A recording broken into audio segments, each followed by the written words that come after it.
18 जानेवारी 2025 ला आदरणीय मुख्यमंत्री देवेंद्र फडणवीस साहेब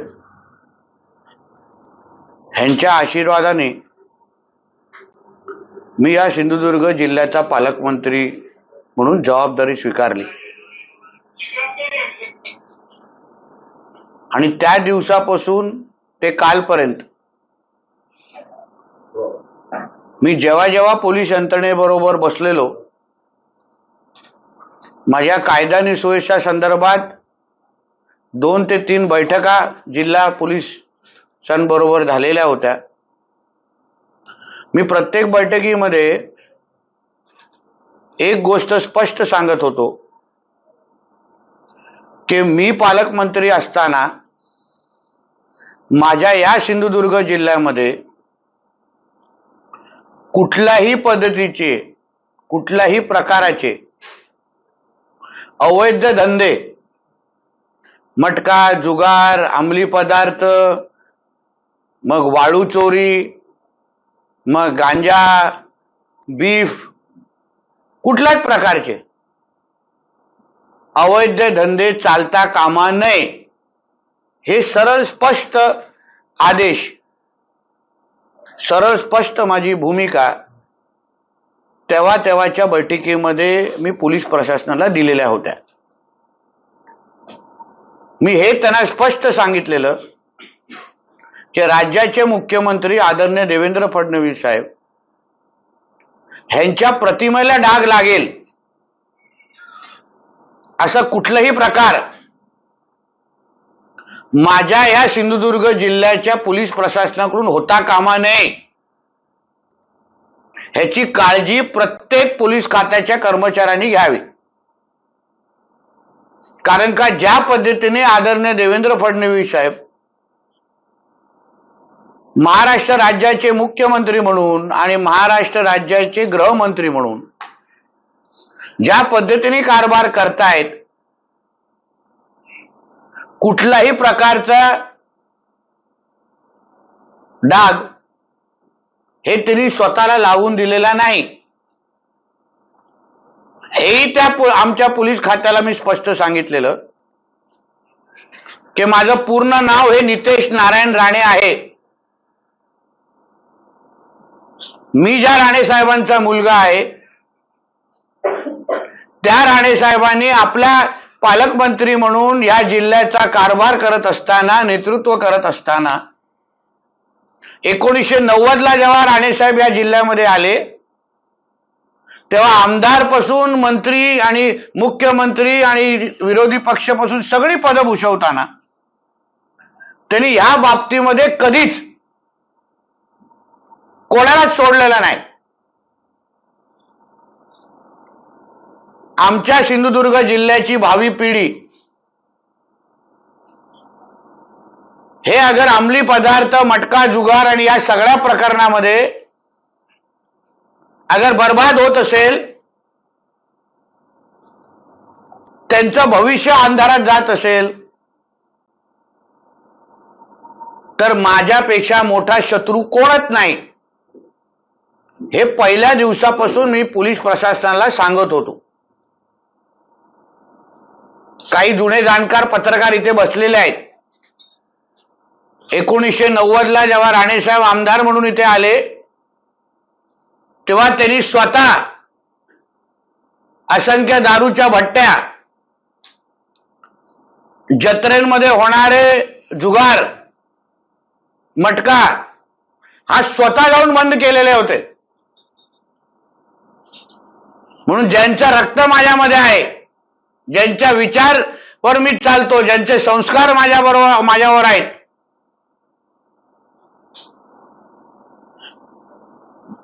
त्या राणे साहेबांचा मुलगा असताना, मुलगा पालकमंत्री असताना मी पोलिसांच्या सगळ्या कर्मचाऱ्यांना आणि एसपी सकट सगळ्यांना सांगितलेलं की तुम्ही हे अवैध धंदे बंद करा, मटका, जुगार विगार बंद करा, नाहीतर मग मी करणार। 2-3 वेळा सांगून झालेलं होतं। हेही पुढे तुम्हाला सांगतो. मी त्यांना नावं दिलेली की ही नावं या जिल्ह्यामध्ये हे ह्या पद्धतीने अवैध धंदे करतायत, 2 नंबरचे धंदे करतायत. मी नावासकट कुठे बसतात, कुठले कपडे घालतात, तुमच्या पोलीस स्टेशन मधला कुठला ऑर्डरली, कुठला खालचा हवालदार कर्मचारी त्यांच्या संपर्कात आहे, प्रत्येक पोलीस स्टेशनला किती कुठे कसे बांधलं गेलेलं आहे, या सगळ्या बाबतीची माहिती मी तेव्हा देऊन बसलेलो. मी त्यांना एवढंच सांगितलं, अगर माझ्याकडे एवढी माहिती असेल तर तुम्ही यावर ऍक्शन घ्या. मी आल्या लगेच काय बाबती मी तुम्हाला वेळ देणार, मी लगेच हात टाकणार नाही. माझा पोलिसांवर पूर्ण पद्धतीने विश्वास आहे. मी असं वारंवार त्यांना सांगत होतो. असंख्य वेळी मी टिप दिलेल्या आहेत की बाबा इथे हा बसलेला आहे, या गोष्टी सुरू आहेत, तुमचे लोक पाठवा. पण 9 महिने झाले कुठल्याही प्रकारची हालचाल. नेहमी मला असा अनुभव यायचा, गांजा ओढणाऱ्याला पकडलं जायचं, गांजा विकणाऱ्याला सोडून दिलं जायचं. आणि हेही मी आमच्या पोलीस का जे माझा आता पत्रकार परिषद बघत असतील बारकाईने, मी जेव्हा ह्या पद्धतीची कारवाई करण्याचे आदेश देत होतो तेव्हा तुमच्यातले काही अधिकारी हे त्या मटका जुगारवाल्यांना, त्या गांजा आणि ह्या सगळं विकण्याला जाऊन माझी भीती दाखवून असलेला रेट डबल करायचे.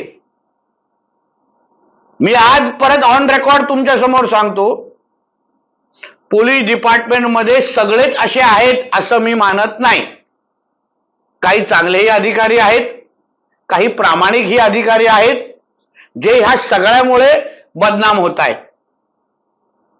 मी जेव्हा मी माझ्या पद्धतीने अशी भूमिका घ्यायचो, माझे नेहमी असं म्हणणं असायचं की ह्या खात्याचं नेतृत्व आदरणीय मुख्यमंत्री साहेब करतायत, कोणीही त्यांचं नाव खराब करू नका हे सांगून पण तरीही अशा प्रकारच्या गोष्टी बंद होत नव्हत्या. काल जी काय मी धाड टाकली स्वतः जाऊन, त्या व्यक्तीबद्दल मी कणकवली पोलीस स्टेशनला 4 महिन्या अगोदरच माहिती देऊन ठेवली की हा असा व्यक्ती आहे, मोठ्या प्रमाणामध्ये मटका लावतो, कणकवलीमध्ये त्याला मटका किंग म्हणून ओळखतात, त्याचं एवढं कलेक्शन आहे, ह्या गोष्टी बंद करा. काही झालेलं नाही. उलट मी बोलल्यानंतर 1 लाखाचे 2 लाख करून घेतले.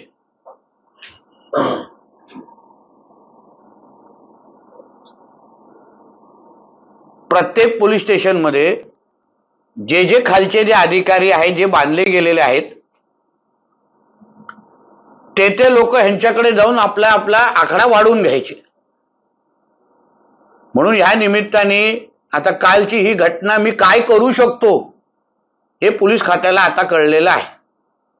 म्हणून ह्या निमित्ताने पोलीस खातं असो, महसूल खातं असो, जिथे लोकांना लुबाडण्याचं काम होतं, जिथे लोकांना माझ्या सिंधुदुर्ग जिल्ह्याचं भविष्य खराब करण्याचे काम होतं, त्या प्रत्येकाला मी सांगेन, यात तुम्ही ते थांबवा, याचा जिल्ह्याचा पालकमंत्री म्हणून मी ते थांबवणार.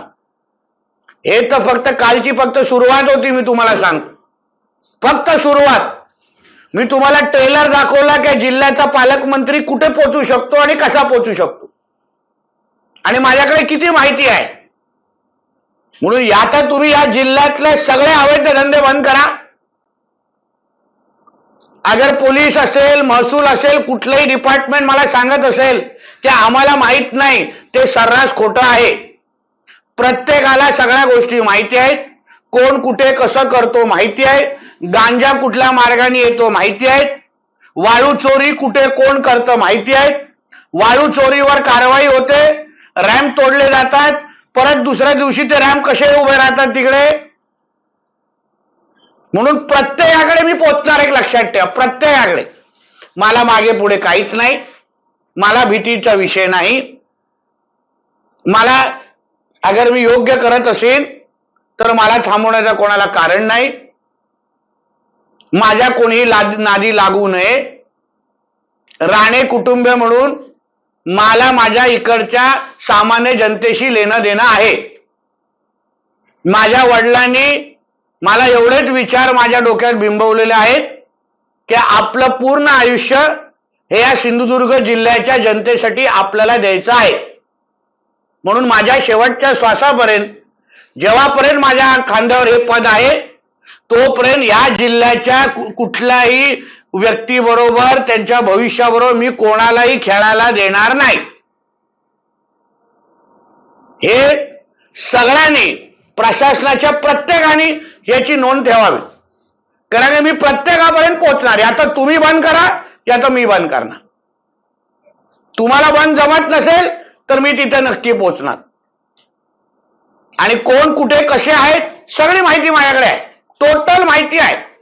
वारंवार काही लोकांना देऊन पण, पोलीस खात्यामध्ये देऊन पण झालेली आहे. म्हणून या बाबतीमध्ये पोलिसांनी यापुढे त्या पद्धतीची कारवाई सुरू करावी. आमच्या जिल्ह्यामध्ये जे अवैध पद्धतीची गोवा दारू येते त्याचंही लोकेशन मला माहिती आहे. ते कुठे उतरवलं जातं, कसं उतरवलं जातं, पोलिसांना किती, काही अधिकाऱ्यांना पॅकेट बांधले गेले, हे सगळं सांगतो. तुम्हाला नोटचा कलर पण सांगेल. त्या दुपारी तो पोलिसांनी काय दुपारी जेवलं हेही सांगतो तुम्हाला, काही हरकत नाही. अंडरवेअरचा कलर सांगायचा असेल तेही सांगतो. माझ्याकडे एवढी माहिती आहे. मला आजमावून बघा, मी तुम्हाला सांगतो, मला खरंच आजमावून बघा. 10 वर्ष मी विरोधी पक्षामध्ये राहिलेलो आहे. या जिल्ह्याच्या विकासासाठी आणि भविष्यासाठी संघर्ष करणाऱ्यापैकी मी आहे. मला सगळं सोपं मिळालेलं नाही. राणे साहेबांचा मुलगा म्हणून लगेच मंत्री झालेलो नाही. 10 वर्ष संघर्ष केलेला आहे, जेल बघितलेला आहे. जिल्ह्याच्या प्रत्येक मुद्द्यासाठी संघर्ष करून आज या पदावर मी आज बसलेलो आहे. म्हणून मला जे मिळाले ते काय सोपं मिळालं नाही आणि ते जिल्ह्याच्या लोकांमुळेच मिळालेलं आहे. म्हणून जेवढे काही दिवस मी इथे पालकमंत्री म्हणून आहे, जेवढे काही दिवस या जिल्ह्याचा चौकीदार म्हणून मी जिथे बसलोय, माझ्या जिल्ह्याकडे कोणीही वाकड्या नजरेने बघायचं नाही. कोणाला काही कमवायचं असेल तर चांगल्या मार्गाने कमवा, असं मी अधिकाऱ्यांना सांगेन. चांगल्या मार्गाने कमवा, लोकांना लुबाडून आणि लोकांना त्रास देऊन आणि माझ्या जिल्ह्यातल्या तरुण तरुणीला आयुष्य बर्बाद करून कोणीही आपले किशे भरत असतील तर तुम्ही विरुद्ध मी आहे, एक लक्षात ठेवा. आज जे काही मटका लावणारे आहेत, जुगार लावणारे आहेत, त्या घराची काय परिस्थिती असेल, त्या आई वडिलांची काय परिस्थिती असेल, मुलाला अगर लत लागल्यानंतर तो मुलगा जेव्हा आपलं आयुष्य बर्बाद करतो तेव्हा त्याच्या आई वडिलांवर काय बीतत असेल ह्याची जरा कोणीतरी विचार करायला पाहिजे.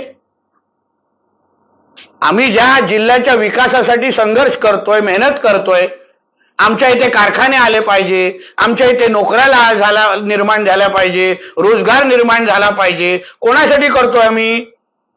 या जिल्ह्याच्या तरुण तरुणींसाठीच करतोय ना.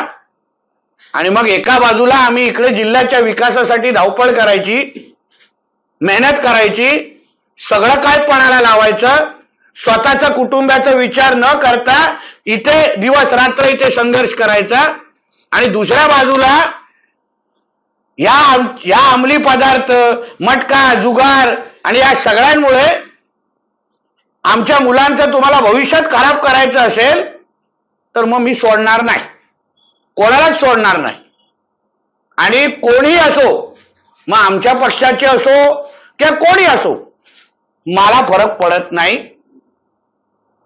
मी जसं वारंवार बोलतोय, मी सिंधुदुर्ग जनतेशी बांधील आहे. जनतानी मला स्वीकारावं का नाकारावं, मला लोक जनता बोलेल की बाबा तुमचं बस करा, आम्ही बस करून टाकू. म्हणून या बाबतीमध्ये माझी भूमिका सरळ स्पष्ट आहे.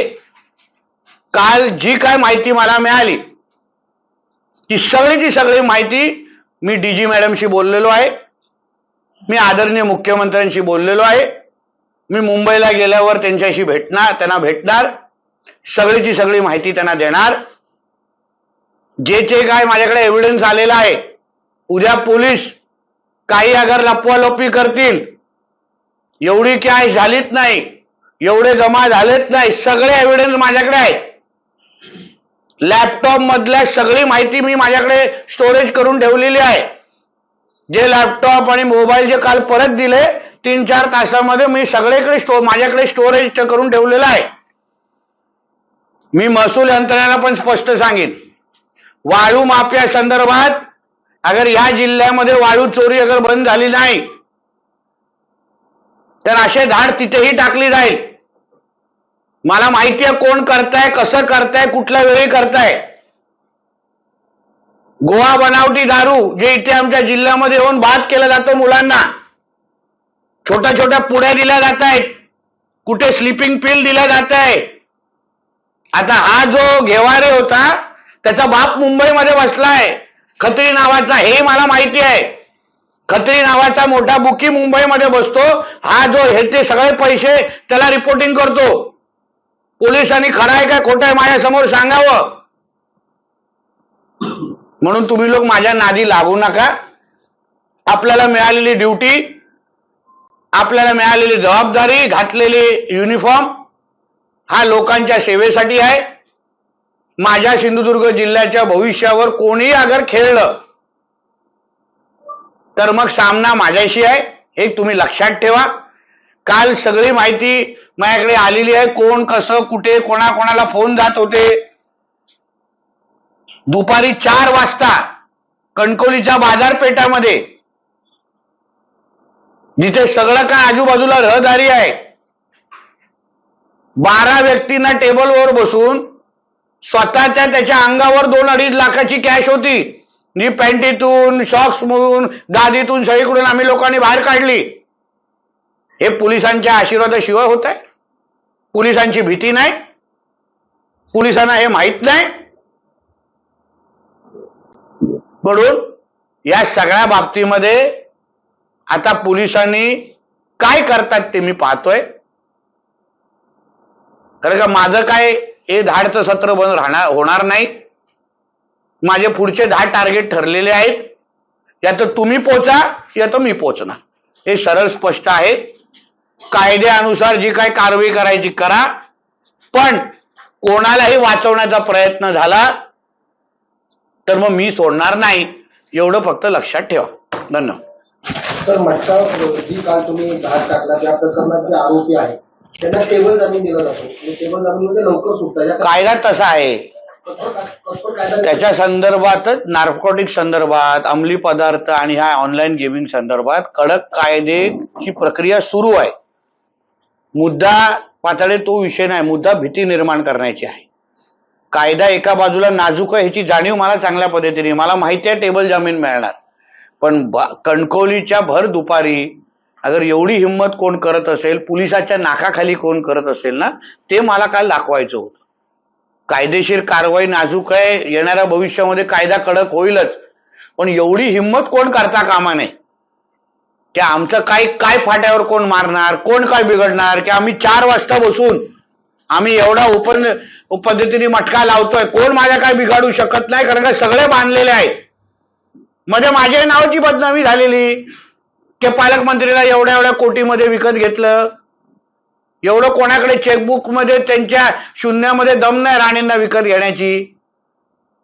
म्हणून बोललो ना, माझं पूर्ण नाव नितेश नारायण राणे आहे, हे प्रत्येकाने लक्षात ठेवावं. सर, जिल्ह्यात अनेक ठिकाणी पोलीस स्टेशन पासून हाकेच्या अंतरावर अशा पद्धतीचे अवैध धंदे चालू आहेत. मटका असेल किंवा गोवा बनावटीची दारू मोठ्या प्रमाणात येते, यावर पुढील काळात आळा बसेल का? आता बघा, यात ते मी काय बोललो, यात त्यांनी बंद करावं, त्यात मी तर पोचणार आहे तिकडे, मी सगळीकडे पोचणार. प्रत्येकाची माहिती, आता काल विचार करा मी कसं, माझ्याकडे माझी इन्फॉर्मेशनची सिस्टम बघा, नेटवर्क बघा किती तगडा आहे. पोलिसाला काल अंदाज आला असेल की ह्या पालकमंत्र्याला हलक्यात घेऊ नका, असं आहे. म्हणून या तर त्यांनी बंद करावं, या तर मी तर पोचतोच आहे.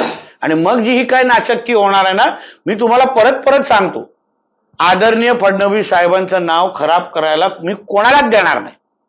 कोणाच्या त्याच्यामध्ये एवढी हिंमत नाही की आम्ही ज्यांच्यामुळे आज पदांवर बसलोय त्यांचं नाव खराब व्हावं. तो माणूस एवढा प्रामाणिक पद्धतीने जनतेची सेवा करतोय, एवढं ग्रह खातं चांगलं चालत, मग तुमचं काय झालंय? तुम्ही कोण आहेत? गडचिरोली सारख्या जिल्ह्यामध्ये त्यांनी नक्षलाचा नायनाट करत आणलेला आहे. मग गोवा बाजूला असताना पण तुम्ही काय, तुम्ही ड्युटी करत आहात, शपथ घेतली आहे तुम्ही. खांद्यावर असलेले जे बॅच आहेत ना, ते लोकांच्या सेवेसाठी आहेत. नुसतं ते युनिफॉर्म सिंगम सारखा वर्दी घालून बाहेर मिरवण्यासाठी नाही आहेत. हे बाजारपेठामध्ये हे सगळे जे काही जे फ्रूटवाले नवीन येऊन बसले आहेत ना, ज्यांचं काय ठाण कोण हैदराबादचा आहे, कोण पर जिल्ह्यातला आहे, जो इकडचा त्याचा आधार कार्ड नाही, त्याचा मतदार यादी नाही, हे सगळे प्रकार आता जिल्ह्यामध्ये बंद करायला लागतील. मी 9 महिने काहीच बोललो नाही, गप्प. मी संधी दिली. मी असं नाही आल्या दुसऱ्या दिवशी बोला आता हे बंद करा. मला काय बोला साहेब, आता चालू आहे म्हणून मी 9 महिने काहीच बोललो नाही. तुम्ही प्रत्येक माझ्या कायद्याने सुव्यवस्थेचं इतिवृत्त किंवा मिनिट्स ऑफ द मीटिंग बघा, पण तो मी जाहीर करायला सांगतो. मी ऑन रेकॉर्ड या सगळ्या गोष्टी पोलिसांच्या आणलेल्या आहेत. ते बोलूच शकत नाहीत की पालकमंत्र्यांनी आम्हाला वेळ दिला नाही. सगळी वेळ दिलाय, सगळी माहिती नावासकट दिलेलं आहे. तुम्ही करायचंच नसेल ना, मी आहे बसलो इथे. गणेशोत्सव जवळ आलाय आणि मोठ्या प्रमाणात बाहेरचे फळ विक्रेते जे आहेत ते ठिकठिकाणी बसलेत. अशा वेळी त्यांच्यावर आता कारवाई केली जाईल. आता बघू, मी तेच बोलतोय. आता कालच्या नंतर अगर पोलिसांना अगर कळत नसेल ना, आता पोलिसांना आपण संधी देऊ काम करण्याची. नाही जमत असेल तर मी आहेच. मी बिनवर्दीचा पोलीस आहे. मी या जिल्ह्याचा चौकीदार आहे, पालकमंत्री आहे. मी सेवक आहे जिल्ह्याचा. मला काही मागे पुढे बघण्याचं काही कारण नाही.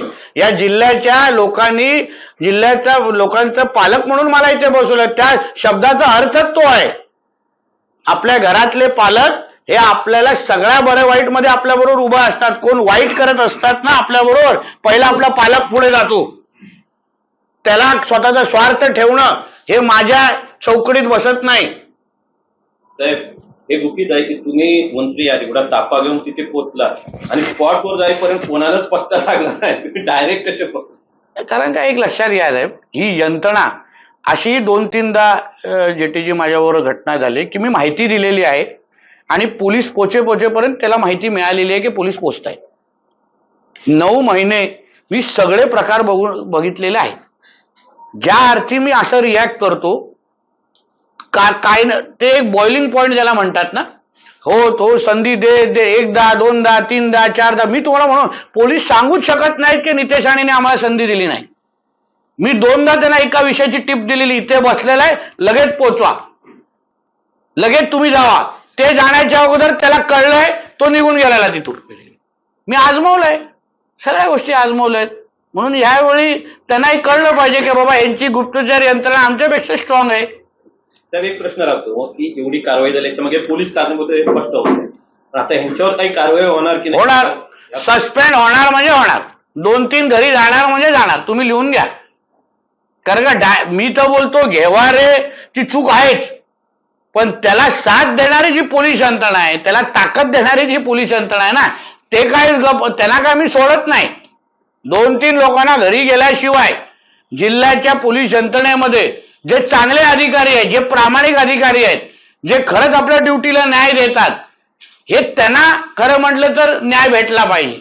नाहीतर काम करणाऱ्या लोकांना एक नाही आणि न करणाऱ्या, चोरी करणाऱ्या, भ्रष्टाचार लोकांना पण तेच नाही. असं चालणार नाही. चांगल्या अधिकाऱ्यांना प्रोत्साहन देणं आणि अशा भ्रष्टाचारी अधिकाऱ्यांना घरी पाठवणं हेच आमचं शासनाचं धोरण आहे. कालच्या कारवाईमध्ये बघता आलं की कुठलाही राजकीय कार्यकर्त्याच्या अधिकारी याच्यामध्ये हस्तक्षेप करत नव्हता. खुद्द पालकमंत्री तिथे गेल्यामुळे अशाच पद्धतीनं बघितलं जिल्ह्यामध्ये तर ड्रग्ज असतील म्हणा किंवा मटका गांजावर असतील, त्याचे डीलर सुद्धा आणि पेडलर कोण आहेत हे सुद्धा पोलीस यंत्रणेला माहिती असतं. सप्लायर कोण आहे ते, त्यांच्यावरती कारवाई होत नाही. अशाच प्रकारची धडक कारवाई तुमच्याकडनं सिंधुदुर्गवासियांना खरं म्हणजे त्या कुटुंबातील आई वडिलांना, त्यांच्या बहिणींना अपेक्षित आहे, जे उद्ध्वस्त होत आहेत तरुण पिढी. मी तुम्हाला मी सुरुवातीला तेच बोललो, मी गांजा ओढणाऱ्यापेक्षा विकणारे जे लोक आहेत ना, मी त्यांच्या मागे लागणार. आणि हे ड्रग पेडलर, हे ड्रग विकणाऱ्यापेक्षा ज्या यंत्रणेच्या माध्यमातून ते गांजा आमच्या जिल्ह्यात येतो तो चॅनल मला माहिती आहे. म्हणून खालचे हे जे काय मला सावंतवाडीच्या रेस्ट हाऊसच्या बाजूला मागे कठड्यावर कोण कसं कसं सिगरेट मधून विकतं, काय पुड्यान देऊन विकतं, काही लोक हसतायत, लोकांना माहिती आहे काय हो ना, मला सगळं माहित. त्याला वाटायला झाला हा पोचलेला आहे, हा पोचलेला आहे लोकांना. तुम्हाला यांची नावी म्हणजे यांची झोप उडून टाकेन मी. 9 महिने काहीच बोललो नाही, कारण मला संधी द्यायची होती राजन. मला नाही या लोकांना डिस्टर्ब करायचं होतं. मला बघून दे पोलिसांमध्ये काय हिंमत आहे, बघू पोलीस काय निस्वार्थ पद्धतीने या देशासाठी आणि राज्यासाठी करतात, ज्याच्यासाठी शपथ घेतात.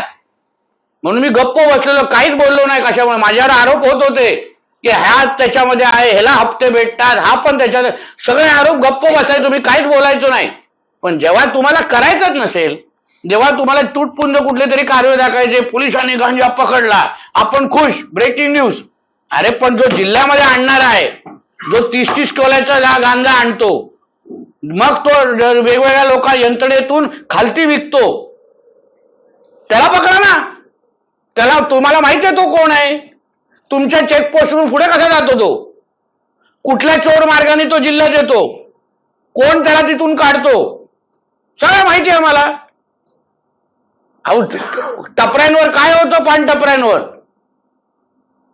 बॉर्डरवर खारेपाट्यांच्या बॉर्डरवर काय चालतं तुम्ही सांगा. मी तुम्हाला एवढी माहिती आहे ना, ही तर 10% माहिती जी मला मीडियाच्या माध्यमातून त्यांना सांगायचं की ह्याला सगळं माहिती आहे. अजून 80% माझ्याकडे माहिती आहे. म्हणून ह्यात त्यांनी पोचावं, यात तुम्हाला दर आठवड्याला एक अशी ब्रेकिंग न्यूज देतो मी, पण न सांगता देणार, कारण का आपल्यामधले पण काही आहेत. मला त्यांची नावं माहिती आहेत, मला त्यांची नावं माहिती आहेत. सांगू काय सांग, सगळे कॅमेरा बंद करून टाका. माझ्या नादी कोणी लागू नका, मी तुम्हाला सांगतो. मी जेवढा चांगला ना तेवढा वाईट पण आहे, असं आहे. साहेब इथल्यामध्ये अरे राज्यात मी ज्या जिहादच्या विरोधात लढतो, माझ्या मागे पुढे काय वाटतं तुम्हाला? विचार करा. आणि म्हणून माझ्या याच्यात लढता तुम्ही, हेच मी पोलिसांना सांगितलं, LCBला सांगितलं. LCB मध्ये काही लोक काय करतात हे नावासकट सांगू शकतो मी, नावासकट सांगू शकतो. म्हणून LCB वाल्यांनी पण लक्षात ठेवावं, महसूल यंत्रणा कशी वाळू चोरांना मदत करते, कसे गव्हर्नमेंट डंपकडून माल चोऱ्या होत आहेत, सगळं या नितेश राणेला माहिती आहे. फक्त मी वेळ देतोय प्रत्येकाने आपल्या नाही तर आता जसे सस्पेंड होतील ना जिल्ह्याच्या पोलिसांमध्ये, तसे सस्पेंड तुमच्यामध्ये पण होतील. मग घरी बसाल, मग रडत बसाल, मग तो पैसा काय कामाचा नाही.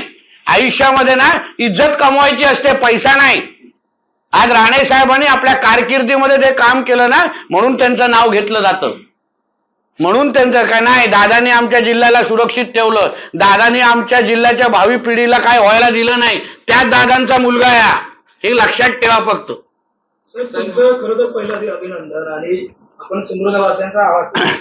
साहेब मुद्दा असा आहे की ज्या गाडी पडत आहेत, म्हणजे मी दारूच्या बाबत प्रामुख्याने बोलेल, गोवा बनावटीची दारू.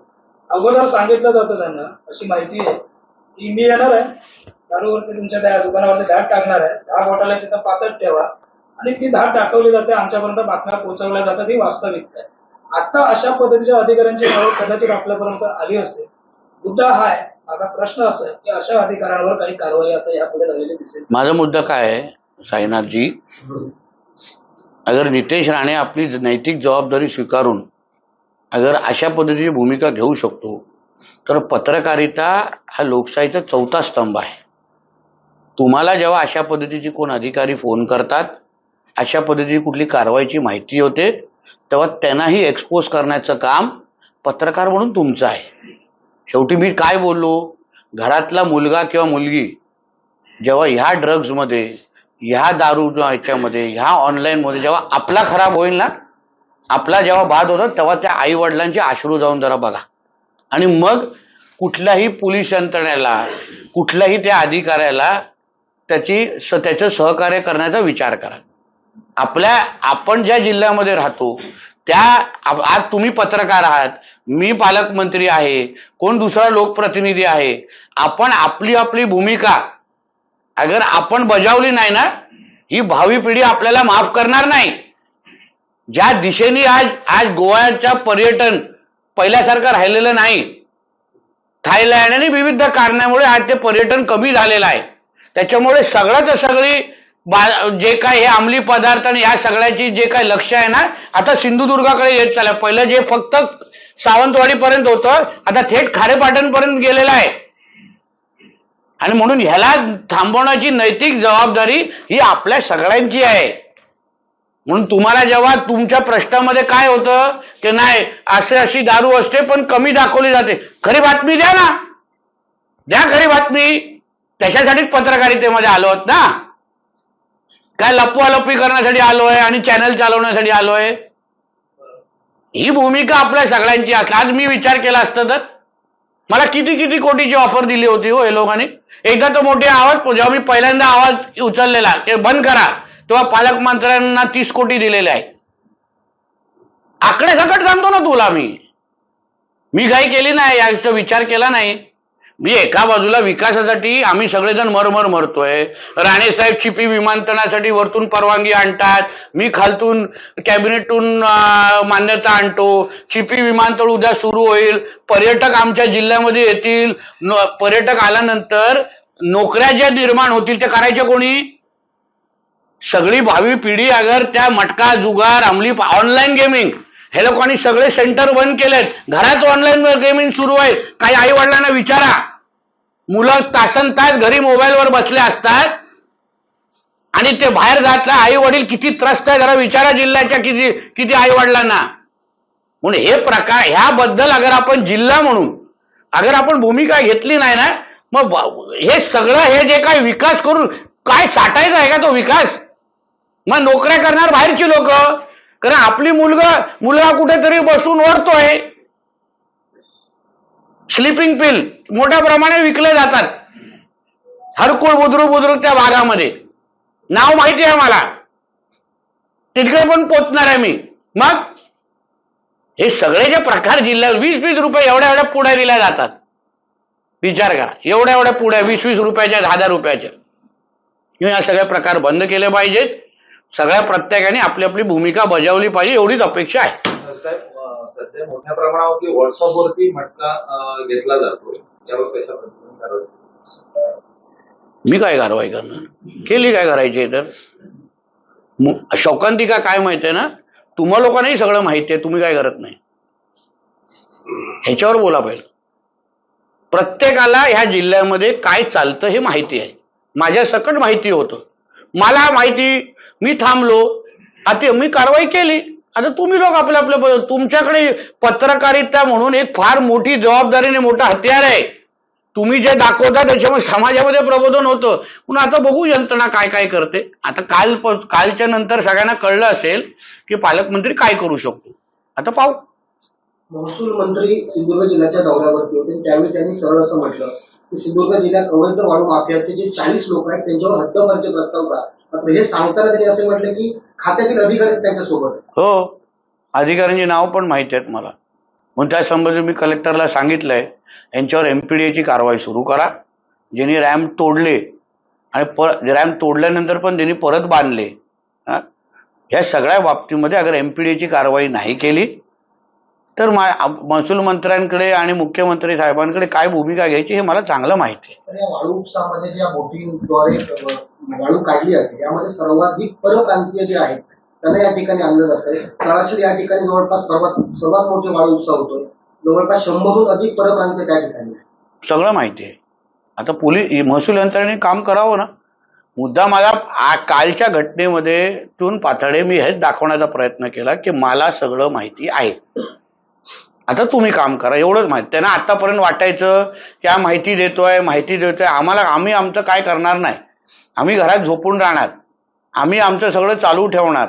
काल नंतर त्यांना कळलं की आम्ही नाही केलं तर हा पोचणारच आहे, हा झाड मारणारच आहे, हा त्या वाळू उपसाकडे पोचणारच आहे.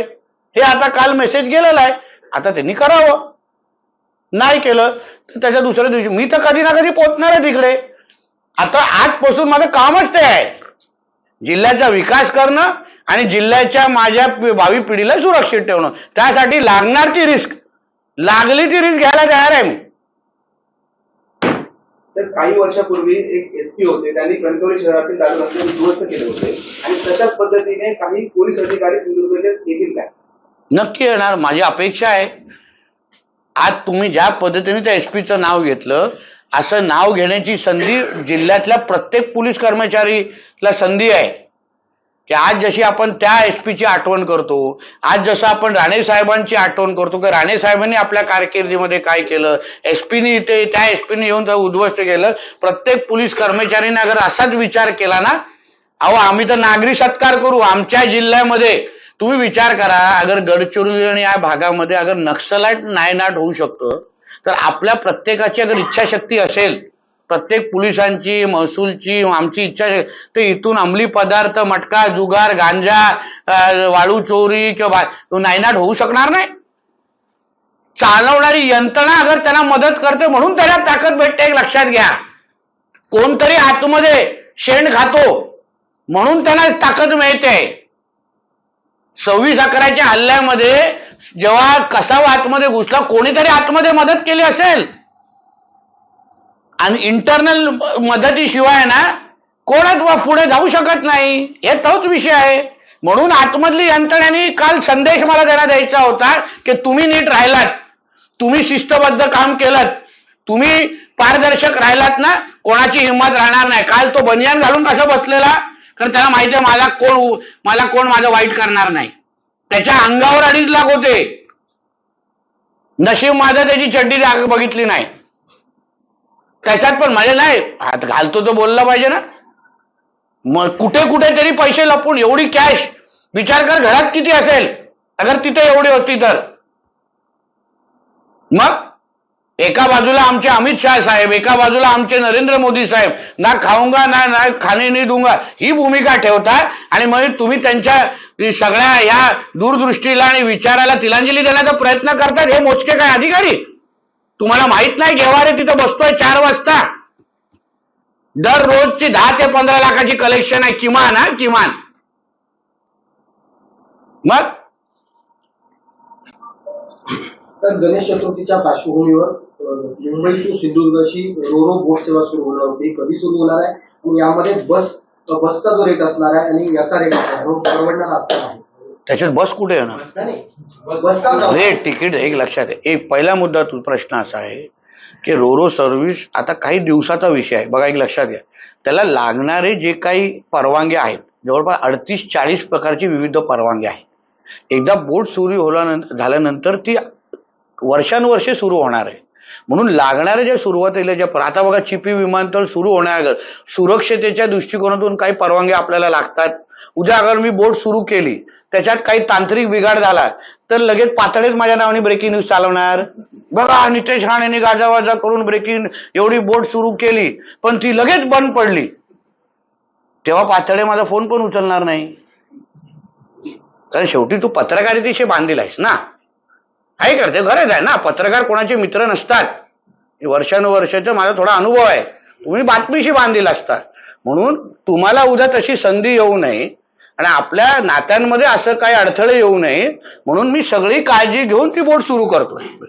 म्हणून सगळ्या परवानग्या डीजी शिपिंग, IRS, प्रत्येक दिवशी केंद्र सरकारचे शिपिंग मंत्री, त्यांचं खातं, माझं खातं, रोज 4-4, 5-5 तासाच्या बैठक होत्या. तर माझी अपेक्षा आहे एक 2 ते 3 दिवसामध्ये तुम्हाला ती गोड बातमी द्यावी.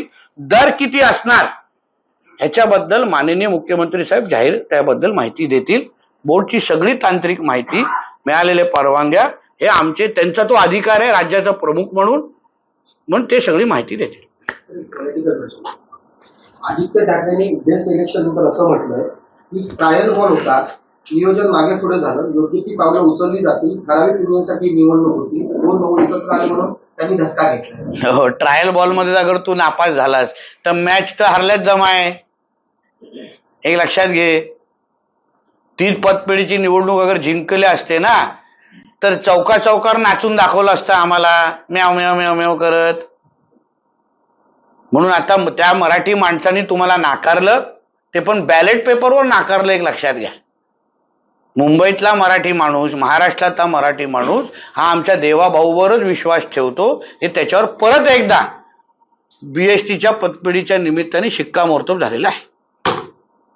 बीडीडी मधील 26 जणांना चाव्या दिल्या, तर प्लास्टिकच्या चाव्या देण्याऐवजी खऱ्या चाव्या द्या असं आदित्य ठाकरे म्हणतात. खरी चाव्या देणार, चांगलं घर देणार, चांगलं क्वालिटीचं घर देणार आणि तुझ्या मातोश्रीपेक्षा चांगलं घर देणार. पण त्याची तू चिंता करू नको.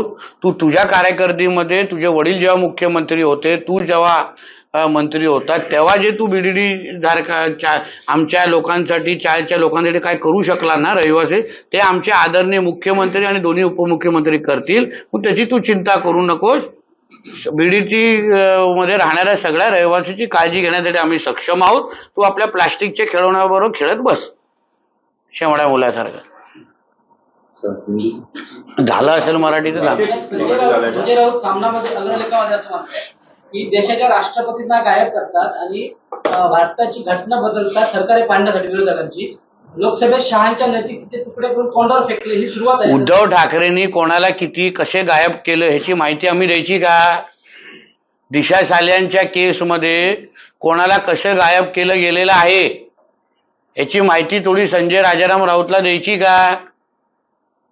लोकांना गायब करण्यामध्ये उद्धव ठाकरेचे कशी पीएचडी आहे याबद्दल थोडी मी माहिती देऊ का?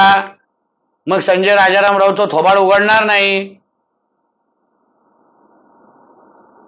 साहेब, रोहित पवार असं म्हणतायत नितीश राणे कुठल्या खात्याचे मंत्री आहेत हे त्यांना माहिती नव्हतं, तर अमेरिकेने कोलंबियावर किती टॅक्स लावला हे राणेने बोलावं. रोहित पवार, अरे बाबा, त्याचे आता बौद्धिक पात्रतेनुसार तू बाबा त्याचे प्रश्नाचे उत्तर मागून घे. मी कुठल्या खात्याचा मंत्री आहे हे मला जाणीव आहे, पण मी सिंधुदुर्ग जिल्ह्याचा पालकमंत्री पण आहे. कदाचित आमच्या रोहित पवारांना कळत नसेल तो, कारण अजून लहान आहेत, ते पहिल्या टर्मचे आमदार आहेत, म्हणून त्यांनी पहिली माहिती घ्यावी आणि माझ्यावर बोलावं. मी जिल्ह्याचा पालकमंत्री म्हणून माझी नैतिक जबाबदारी स्वीकारून मी कालची कारवाई केलेली आहे. मी मत्स्य व्यवसाय आणि बंदर खात्याचा मंत्री हे मला चांगलं माहिती आहे, त्याच्यावर तुला सांगण्याची मला गरज नाही. आपण जे मगाशी म्हटलं की अधिकारी या संपूर्ण सगळ्या प्रकारांमध्ये असतात, मात्र जर वाळू उपसा प्रकरण बघितली तर त्यामध्ये विविध पक्षाचे जे पदाधिकारी आहेत हे देखील आहेत. आणि त्यांनी असं म्हटलं होतं, ज्यावेळी तुम्ही सुरुवातीला जाहीर केलं होतं की अवैध धंदे व्हायला देणार नाही, तर ते असं उठवलं गेलं होतं की नितीश राणे यांना भेटण्यापेक्षा राणे साहेबांना आम्ही भेटलेलो आहे आणि त्यांचा वरदहस्त असल्यामुळे असं त्यांच्यामध्ये एक चर्चा होती आणि त्यामुळे हे आमचं वाळू उपसा जे आहे ते बंद पडू शकत नाही अशी जी हे होतं ते आज 7-8 मध्ये चालू आहे. हरकत नाही. तुम्हाला अगर वाटतं की वाळू उपसाला राणे साहेबांचा अगर आशीर्वाद आहे ना, तर आपण पुढे बघू. त्यांनी अजूनपर्यंत नारायण राणे साहेबांना ओळखलेलं नाही. त्यांना माहित नाही राणे साहेब या अवैध धंदे आणि वाळू उपसाच्या कसे विरोधात आहेत. आणि मग राणे साहेबांनी अगर राणे साहेबांना त्यांना आशीर्वाद असेल तर राणे साहेबांनी मला थांबवत का नाही आहेत? म्हणून उगाच आमच्या राणे साहेबांचं नाव तुम्ही खराब करू नये. तुमच्या प्रत्येकाचे धंदे पहिले बंद करा, नाहीतर आता पुढे बघा आगे आगे क्या होत आहे. ठाणे जिल्ह्यात भाजप 1 नंबरचा पक्ष राहील हे सांगण्यासाठी ज्योतिषाची गरज नाही. कल्याण डोंबिवली महानगरपालिकेत भाजपचा महापौर होतो असं गणेश नाईक म्हणतात. आता गणेश नाईक साहेब तिथे पालकमंत्री आहेत, त्या भागाची जबाबदारी पक्षाने तिथे दिलेली आहे. संपर्क मंत्री पण आहेत, पालकमंत्री पण आहेत. त्यांना ज्येष्ठतेचे प्रमाणे, ते ज्येष्ठ नेते आहेत त्याप्रमाणे त्यांनी वक्तव्य दिलं असेल, त्याच्यावर मी बोलणं गरजेचं नाही. पण शेवटी ठाणे जिल्हा आजूबाजूच्या जिल्ह्यामध्ये भारतीय जनता पक्षाची ताकद तिथे मोठ्या प्रमाणामध्ये वाढत असताना दिसते. त्या आधारावर आमचे गणेश नाईक साहेबांनी ती भूमिका घेतली असेल. तर भारत पाकिस्तान सामन्यासंदर्भात संजय राऊत असं म्हणतात, महाराष्ट्रात किंवा देशात झाले असते भारत पाकिस्तान सामने तर आमच्या शिवसेनेने ते उधळून लावले असते. बाळासाहेब ठाकरेंची भूमिका होती, हे मत असेल तर महाराष्ट्रात देशात हे सामने घ्या, मग आम्ही तुम्हाला दाखवतो. भारत पाकिस्तान सामने उद्ध्वस्त होत असताना पहिले तू तुझ्या राहुल बाबाला विचार. राहुल बाबा मग तुझी असलेला पगार जेव्हा बंद करेल ना तेव्हा तुला कळेल. पाकिस्तानचा प्रेमी म्हणून राहुल गांधीला ओळखलं जातं, म्हणून भारत पाकिस्तानच्या मॅच उद्ध्वस्त करण्या अगोदर पहिले तू 10 जनपदची परवानगी आण, मग तुझे एवढे मोठे मोठे वल्गना कर, मग बघ राहुल बाबा कसा आवडतो तुला, मग कळेल.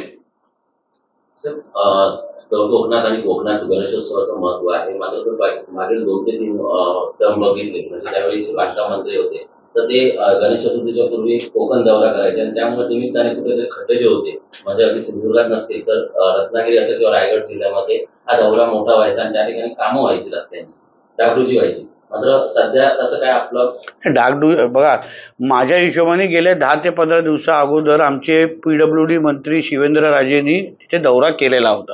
सगळ्या अधिकाऱ्यांबरोबर केलेला, सगळे तिकडचे स्थानिक लोकप्रतिनिधी पण होते.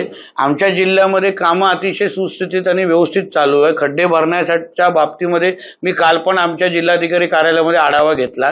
25 तारखेपर्यंत जिल्ह्याचे सगळे खड्डे बुजवण्याचा विषय तुम्ही संपवून टाका असे आदेश आम्ही लोकांनी दिलेले आहेत. 26 तारखेला कदाचित मी काही भागाचा दौराही करणार आहे. अन्य जिल्ह्यासंदर्भात त्या जिल्ह्याचे पालकमंत्री, आमचे PWD मंत्री निश्चित पद्धतीने लक्ष ठेवतायत. आता खड्डे आणि रस्त्या संदर्भात आमचा सिंधुदुर्ग मॉडेल फार यशस्वी पद्धतीने घोडदौड करतोय.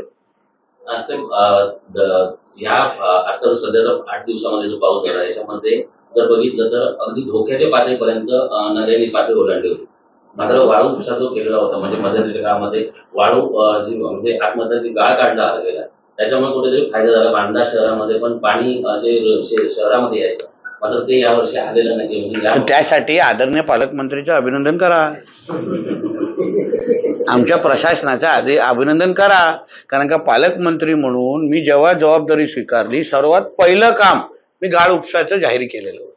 तेव्हा काही मी बोलत नाही 100% आम्ही लोकांनी ते काम पूर्ण केलं, पण आम्ही जी सुरुवात केली त्याच्यामुळे बघा आज काही तासासाठी आपल्याकडे पाण्याची पातळी वरती गेली. पण कुठेही एवढा पाऊस पडल्यानंतर पण म्हणजे तुमचं खरं म्हणलं तर अभिनंदन करायला पाहिजे की तुम्ही या प्रश्न तरी विचारलात आणि लोकांच्या नजरेत तरी आपण लोकांना हे कळलं पाहिजे की प्रशासनाकडून घेतलेल्या काही निर्णयांमुळे ह्या वर्षी आपल्याला कमीतला कमी त्रास झाला एवढा पाऊस पडल्यानंतर पण. म्हणून मला असं वाटतं ह्याच दिशेने कामकाज आमचं चालणार आहे. जिथे जिथे हे जे प्रश्न आतापर्यंत, आता उदाहरण बघा, खारेपाटणची नेहमी पातळी वाढायची, तिथे आपल्याला त्रास व्हायचा, गडनिधीकडे आपल्याला त्रास व्हायचा, बांद्याकडे आपल्याला त्रास व्हायचा. ह्यावेळी वाळू उपसा आपण सुरुवात केली, 100% काम करू शकलो नाही, सुरुवात केल्यामुळे किती चांगला फरक दिसला. मला वाटतं गाळ उपसा, वाळू नाही गाळ उपसा, त्यामुळे अरे ते तू एवढंच डोळ्यात चिटकून टाकलंय, ते गाळ उपशामुळे एवढं सगळं आपल्याला चांगलं झालं, त्याचा फरक आपल्याला दिसतोय ना. म्हणून ह्या अशा पद्धतीचे विविध कार्यक्रम भविष्यामध्ये पण आमचं प्रशासन घेईल. गोरक्षकांविरोधात सदाभाऊ खोतांनी उघड भूमिका घेतली आहे. ते असं म्हणतायत की कायद्याला धाक दाखवून गोरक्षक लूट करताय, सांभाळलेल्या गायी काही गाड्या आढळल्या जातात असं त्यांनी एक आरोप केला. असं आहे की सदाभाऊ खोतजींनी सरसकट सगळ्या गौरक्षकांवर अशा पद्धतीचा कुठलाही आरोप करू नये. आमचे गौरक्षक जीवाची काळजी न करता या गायींना वाचवण्यासाठी सगळ्या पद्धतीची ताकद लावतात. म्हणून त्याच्यामध्ये मला असं वाटत नाही कुठलाही गौरक्षक अशा चुकीच्या पद्धतीने गैरफायदा घेतो. म्हणून सदाभाऊ खोतनी पण विचार करून वक्तव्य करावं असा एक मैत्रीचा सल्ला त्यांना देईन. अमोल मिटकरांनी असं म्हटलंय, वराह जयंती संदर्भात आपण केलं त्यानंतर नितेश राणेंनी पहिल्या आपल्या घरात वराह जयंती करतो ना मी. मग माझ्या घरात कुठली चाय येते ती बघायला येतोस का तू? अमोल मिटकरीला माहिती आहे का आम्ही घरात कुठली चहा पितो, कुठले सण साजरा करतो? पहिलं माझ्या घरात येऊन त्यांनी अंदाज घ्यावा आणि मग त्याच्यानंतर थोबाड उघडावं, काही हरकत नाही.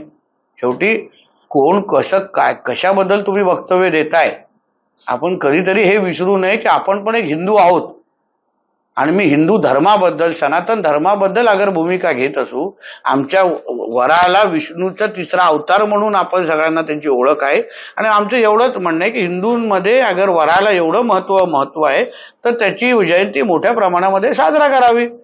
मग त्याची मिरची सर्वात जास्त अशा आमच्याच हिंदू बांधवांना का लागते ह्यात माझ्यासमोर आश्चर्य आहे. बाकी गोल टोपी दाढीवाल्यांना लागणं रास्त आहे, पण आमच्या हिंदूंना पण ते मिरच्या लागतात, ते आमच्याला आश्चर्य आहे. एबीपी माझा, उघडा डोळे बघा नीट.